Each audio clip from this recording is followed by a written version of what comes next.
आपके मंत्री कह रहे हैं कि भाई कोलकाता को जब चाहे घेर ले, अभी जिलों से शुरू कर रहे हैं, तो ये ट्रेलर है मतलब मुर्शिदाबाद मॉडल। तो नहीं सर, वो एक सभा का वक्तव्य है। हर सभा में कोई पॉलिटिकल पार्टी का सभा में कोई भी वक्ता कोई भी कुछ भी कह सकते हैं। मैंने इसका टिप्पणी नहीं करूँ, लेकिन जो काल जो घटना घटी है इसके ये तो निंदनीय घटना है। मैं जानता हूँ, आप भी सब जानते हैं, और ममता दीदी पूरे एक्शन में है।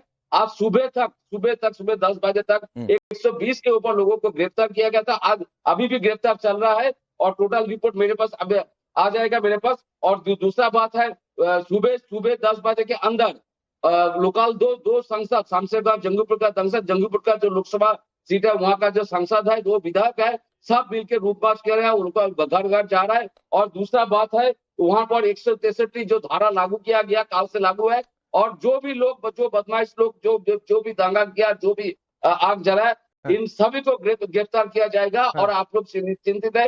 दूसरा बात है, मैं जो कह रहा हूँ, ममता दीदी ने कहा, आपने जो झूठ बात बोल रहा है ममता दीदी के बारे में, ममता दीदी बोल रहा है बंगाल में हिंदू मुसलमान का डिवाइडेड एंड रूल्स मैं नहीं करने दूंगा। और दूसरा बात है, ममता दीदी बोला आप लोगों का संपत्ति मैं रक्षा करूंगा, लेकिन बिल के खिलाफ ऐसा अभी तक कोई बयान ममता दीदी ने नहीं दिया। और अरे भाई आप नहीं, आप अपने नेता को फॉलो नहीं करते हैं क्या? बादल देवनाथ जी, आप अपने नेता को फॉलो नहीं करते हैं क्या? या वो क्या सोशल मीडिया पर लिखते हैं, नहीं लिखती है, ये पढ़कर नहीं आता है क्या? बादल देवनाथ जी, आपने पिछली बार भी यही बात कही थी, आज भी वही बात आप कह रहे हैं। कैसे हो सकता है भाई केंद्र का कानून राज्य में लागू नहीं होगा? ये किस आधार पर एक सिटिंग चीफ मिनिस्टर कहेगा? नहीं, काल से तो वो काल से दो दिन पहले से मैं हर नेशनल चैनल बोल रहा हूँ, आज भी मैं बोलूंगा। मैं आपको एक सवाल कर रहा हूँ, पूरे देश में कोई वॉकअप संपत्ति के ऊपर कोई बदमाश ने लूट लिया, कुछ कर दिया, तो उसके ऊपर कार्रवाई सेंट्रल गवर्नमेंट को करना चाहिए था, स्टेट गवर्नमेंट को करना चाहिए था। कोई भी स्टेट वॉकअप संपत्ति को कब्जा करना, कानून क्यों बनाया गया?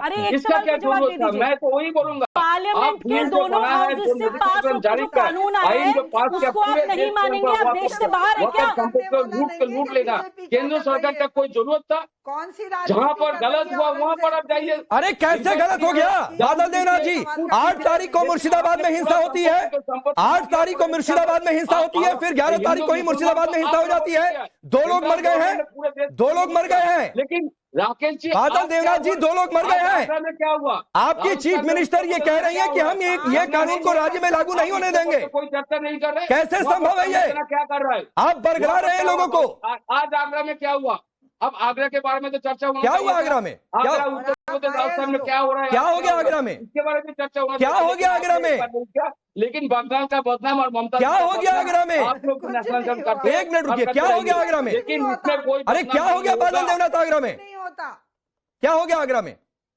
आप देखिए, पूछिए क्या हो गया? चैनल तो दिखा रहा था सुबह से। अरे क्या हो गया बताइए तो, क्या हो गया? चैनल तो दिखा रहा था। अरे क्या हो गया? क्या हो गया? आगरा में, उत्तर राजस्थान में क्या हुआ? क्या हो गया आगरा में? लोग ने क्या कर रहा है आप देखिए। तो मैं नहीं, अरे क्या हो गया आगरा में? लेकिन आपको कुछ आप ही का चैनल दिखा रहा है, आप दिखाई ना सुबह। तो क्या हो गया आगरा में? वही तो पूछ रहा हूँ आपसे। दिखाई ना, आप दिखाई ना, मैं क्यों बोलूंगा? तो क्या हुआ? चैनल दिखा रहे थे, सारे चैनल दिखा रहे थे। अरे क्या हो गया? राजस्थान में क्या हुआ? पूरे उत्तर प्रदेश से क्या हुआ? हो गया आपका बत्ती गुल हो गई आपकी? नहीं बत्ती नहीं, तो बत्ती गुल हो गई ना? क्या हो गया आगरा में? बताइए ना फिर, क्या गड़बड़ हो गया? चलिए आरपी से दंगा हुआ, लेकिन आप लोग ने ये नहीं बताया। अरे बादल देवनाथ, मुर्शिदाबाद आपसे संभल नहीं रहा है, या फिर ये कह दीजिए कि एक मॉडल है जो लागू किया गया है। आप आगरा पहुंच के आगरा में क्या हुआ यह बताने को तैयार नहीं है। अरे एक सम्मेलन चल रहा था, कोई कानून व्यवस्था को लेकर मुश्किल स्थिति हो गई क्या? लेकिन हिंदुओं को कोई लॉ एंड ऑर्डर को डिस्टर्ब करने वाली सिचुएशन हो गई क्या? या आप चाहते हैं कि दूसरे धर्मों के कोई आयोजन ना हो पाए? आरपी सिंह, आपके पास आता हूं। सवाल ये उठा जा रहा है कि भाई हिंदुओं को ही टारगेट पर क्यों? यास्मीन फारूकी कह रही है कि आप माइक सिर्फ आगे कर रहे हैं हिंदुओं के आगे, मतलब आधार कार्ड देखकर रिपोर्टिंग हो, जैसे आधार कार्ड देखकर हिंसा हो रही है क्या वहां पर? 5 बच्चे चलिए यास्मीन फारूकी, बच्चे नहीं पत्थरबाज, संभल मत जाइए, बच्चे नहीं पत्थरबाज, जाकर कोर्ट में साबित करिए फारूकी जी। और रुक जाइए, अभी संभल पर चर्चा नहीं चल रही है। आरपी सिंह बोले। जाना है किस दिल पे लगेगी जब अपने घर से कोई जाएगा। हमारे घर से पत्थर चलाने वाले नहीं निकलते हैं फारूकी जी, आई बात समझ में? तो अपने घर के बच्चों को समझाया भी तो अपने घर के बच्चों को समझाइए। डांस करने वाले निकलते तो रुक जाइए, मस्जिदों के आगे नाचने हाँ वाले तो मिलते ठीक है, हैं, रुक जाइए, भी उस पर भी मिलते आऊंगा। हैं, वो भूल जाते हो आरपी सिंह को सुन लीजिए, पहले रुक जाइए, बहुत देर से उनको समय मिला, कमरू जमा भी इंतजार कर रहे हैं, रुक जाइए मैडम, बोलिए वो भूल आरपी सिंह। जाते हैं आप। यास्मीन फरूकी जी, कहीं पे डांस करने का मतलब थोड़ा कि आप उन पर पत्थर बरसाना शुरू कर देंगे या उन पर गोलियां बरसाना शुरू कर देंगे या उनको मस्जिद में खींचकर घूमकर भेज देंगे बाहर। ये कहा तो पुलिस ने बरसाई गालियां।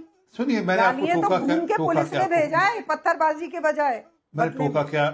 चलिए वो तो जवाब दे रही हूँ, आई एम सो सॉरी। हाँ, पुलिस ने भेजा पत्थरबाजी के, तो ये जवाब फिर ममता बनर्जी पे भी लागू होता है कि वहां की पुलिस और वहां की सरकार इसमें लिप्त है। अगर ममता बनर्जी को लेकर कोर्ट की एक टिप्पणी सुनाता हूं मैं आपको, 2017 की पुरानी परंतु टिप्पणी से ये समझ आएगी। आप दो समुदाय के बीच में दरार पैदा क्यों कर रहे हैं?